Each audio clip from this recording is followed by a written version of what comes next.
Bangun di bangun di bangun di. Akhirnya teman kita ini sudah bangun. Didi dari mana Anda berasal? Jambi. Dari Jambi. Iya. Oke. Halo Bang. Didi, terima kasih ya. Baru pertama kali ada tamu Kiki yang tidur di sini ya. Jadi tadi Anda bangun karena alat Anda alarm ini bergetar. Bergetar. Terus dan ada suara tadi. Suara yang tadi itu suara ibu saya. Oh. Trauma masa kecil. Jadi suara orang yang paling kita takuti kita masukin ke situ. Boleh.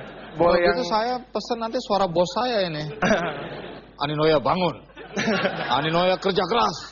Ayo kerja. Gitu, kaget kita. Harusnya begitu. Oh, harusnya begitu ya? Ya, jadi terserah. Jadi kita ada memory card-nya, bisa nyimpen sekitar 8 sampai 10 suara.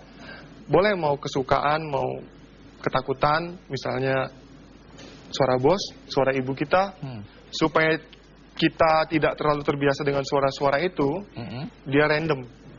Kemudian dulu saya bagi kuesioner, bagi pertanyaan ke teman-teman. Salah satunya selain suara yang kita kenalin, juga yang membantu kita untuk bangun pagi ya dengan getaran. Biasanya kan kita goyang-goyangin gitu ya. Nah, dari bagian tubuh kita yang paling gampang, yang lebih peka, jawaban teman-teman kepala. Kalau dilihat ide ini kan menarik ya dari gagasan, tapi dari mana sampai kepikiran? Oke, jadi terus terang ini waktu saya kuliah dulu. Kita kan kuliah desain, suka lembur, kejar tayang ya, istilahnya. Besok paginya pada hari presentasi yang penting, kita lembur sampai jam-jam 4-5 pagi, presentasi jam 8 pagi, nggak kebangun ya buru-buru, ujung-ujungnya rusak. Baik, menarik.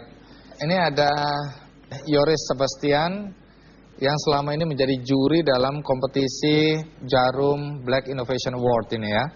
Yoris, bisa ceritakan nggak dalam kompetisi Black Innovation Award ini apa sebenarnya yang dinilai? Yang pertama itu adalah originalitas, dan di tahun terakhir ini kami sudah dibantu oleh lembaga yang memang kompeten di bidang haki.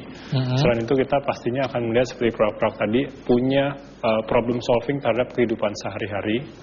Dan yang terakhir yang tahun ini saya harapkan akan ada produk-produk yang bukan hanya berguna untuk problem pribadi tapi bisa berguna untuk orang banyak. Black Innovation Award kan udah mulai masuk ke tahun kelima. Ya. Menurut Anda bagaimana Anda melihat minat dari anak-anak ini untuk menciptakan hal-hal yang kreatif?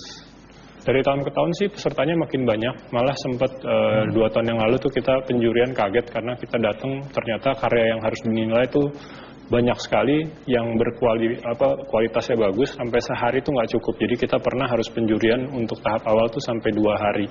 Dan sampai sekarang juga di www.blackexperience.com tuh banyak sekali animonya bagus sekali itu. Dan kalau dilihat dari tahun ke tahun, karya-karya yang dibikin tuh makin aplikatif dan makin mungkin untuk diproduksi massal. Tentu ada kelemahan-kelemahan yang Anda lihat. Apa ya kelemahan yang paling menonjol?